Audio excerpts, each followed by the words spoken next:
आज आपण आपल्या महाविद्यालयात हा उपक्रम राबवतोय। ह्याच निमित्ताने आपल्यासनी नवीन आणि वेगळ्या शब्दांची ओळख होणार आहे। अगं ए गावछाप, आधी तू तरी प्रॉपर मराठी बोल।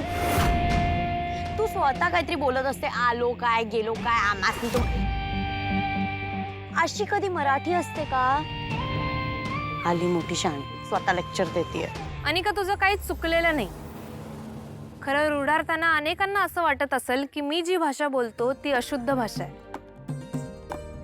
पण कसं आहे, आपली मराठी भाषा अनेक बोली भाषेनं सजलेली आहे। दर 12 कोसावर त्याचं रूप आणि ढंग बदलतंय। ऐरणी, वराडी, कोल्हापुरी, मालवणी, कोकणी या अनेक बोली भाषा आपल्याकडे बोलल्या जातात। आपला महाराष्ट्र भौगोलिक दृष्टीने विविधता असलेला आहे, त्यामुळे त्या भागानुसार ह्या बोली भाषा भरत गेल्या। आणि कसं आहे, ह्या बोली भाषा त्या भागातील संस्कृती, लोकसाहित्य आणि त्या भागातील रोजच्या जगण्याचा आरसा आहे। त्यामुळे या बोली भाषा सुद्धा मराठी भाषाच आहेत, ज्या भाषेचा गोडवा वाढवतात। या बोली भाषा आपल्या मराठी संस्कृतीचा महत्त्वाचा भाग आहे। त्यामुळे मी जी भाषा बोलतोय ती अशुद्ध अजिबातच नाही। आपल्या महाराष्ट्राला संतांची आणि कवींची भूमी म्हणून ओळखलं जातंय।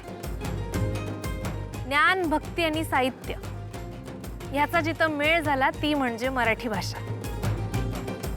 म्हणजे बघ की, वराडी, दख्खनी बोलींनी आपल्या मराठीला मोठी साहित्य परंपरा दिली। तसंच मालवणी, कोकणी, ऐरणी ह्या भाषांनी लोककला दिली, साहित्य दिलं। म्हणजे त्यांनी मूळ भाषेत भरच टाकली की।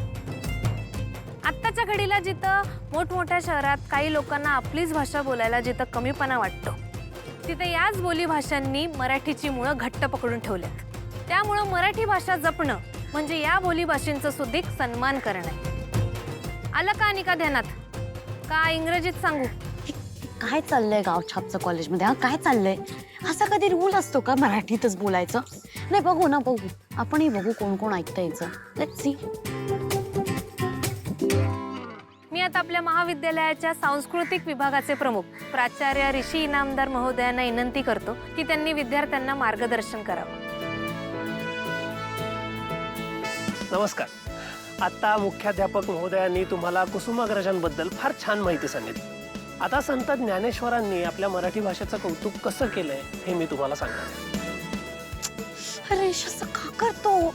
अनेक स्तरांवरती अनेक वर्ष प्रयत्न केल्यानंतर आपल्या मराठी भाषेला अखेर अभिजात भाषेचा दर्जा मिळालाय, ही आपल्यासाठी अत्यंत अभिमानाची गोष्ट आहे। आपली मराठी भाषा गेली हजारो वर्ष बोलली जाते, वाचली जाते, ऐकली जाते, लिहिली जाते, गायली सुद्धा जाते। पण या मराठी भाषेचं समृद्ध दर्शवणारी जर एखादी गोष्ट असेल जी अनेक वर्षांपासून चालत आलेली आहे, तर ती म्हणजे आपली संत परंपरा।